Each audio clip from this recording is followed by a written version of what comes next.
his final year, Kahlil Gibran stopped speaking. Not because he could not, because he chose not to. He wrote notes. He pointed at things. He did not explain. His friends brought paper. He wrote, "I am returning to the silence that made me." He had spent his life writing about love, work, freedom, death.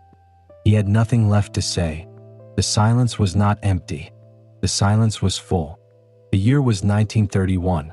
He was 48 years old. His body was failing. His lungs were gone. His liver was gone. He had spent everything he had on the work. The lamp had burned low. The charcoal was worn to a stub. The paper was blank.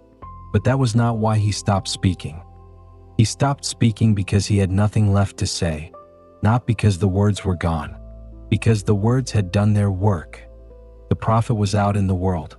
The drawings were in books. The essays were being translated into languages he would never learn. The readers were finding him. The letters were arriving.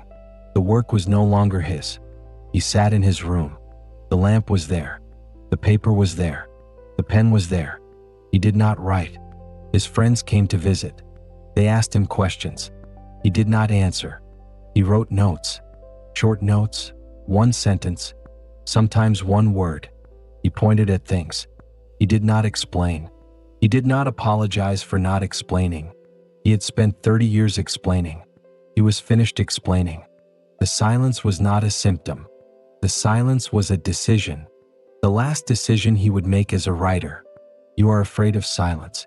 You fill it with music, with voices, with work, with anything that makes noise. You are afraid of what you might hear if the noise stopped. You have been afraid of it for years. You have kept moving so you would not have to find out. Gibran chose silence. He did not fear it. He said it made him. The silence was not the end of him. The silence was the beginning of him. He was returning to the place he came from before there were any words. Most people are afraid of what silence knows about them. Gibran was not afraid.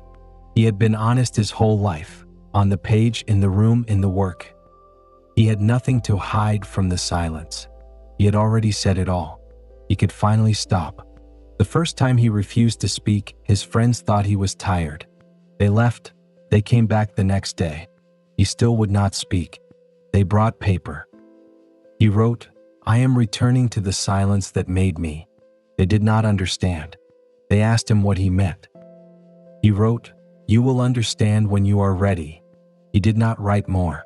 He did not explain. He put the pen down and looked at the window. He had spent his whole life explaining. Explaining love, explaining work, explaining giving, explaining pain, explaining freedom. He had written the prophet. He had written the madman. He had written Jesus, the Son of Man. He had written hundreds of letters, thousands of pages, millions of words. He had given all of it away. Every word he had, every image, every idea that had ever come to him in the silence of the cold room. And now he had nothing left to say, not because he was empty, because he was full. The words had accumulated. The essays had stacked up. The letters had been sent. The book had been published. There was nothing missing. There was nothing unfinished. There was only the silence that had been there the whole time, waiting for him to stop talking long enough to notice it. Most people think silence is absence. Gibran learned silence is presence.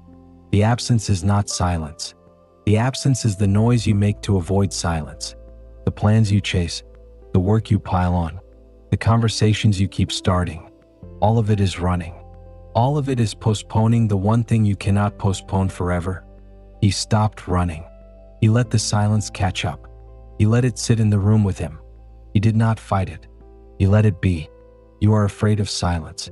You fill it with music, with voices, with work, with anything that makes noise. Gibran chose silence. He did not fear it. He said it made him. The prophet came from silence. The 12 years of writing came from silence. The exile, the loss, the fire, the grief, all of it came from silence, and all of it returned to silence. What are you afraid to hear in the quiet? Here is what Gibran discovered in the year he stopped speaking. He discovered that silence is not empty. Silence is full. It is full of everything you have ever said, everything you have ever made, everything you have ever loved and lost. It is all still there, held in the silence, not making noise anymore but not gone either. Nothing is gone. It has only become quiet. He had spent his life trying to capture the silence in words. Every essay in the prophet was an attempt to describe what he could hear when the room was quiet.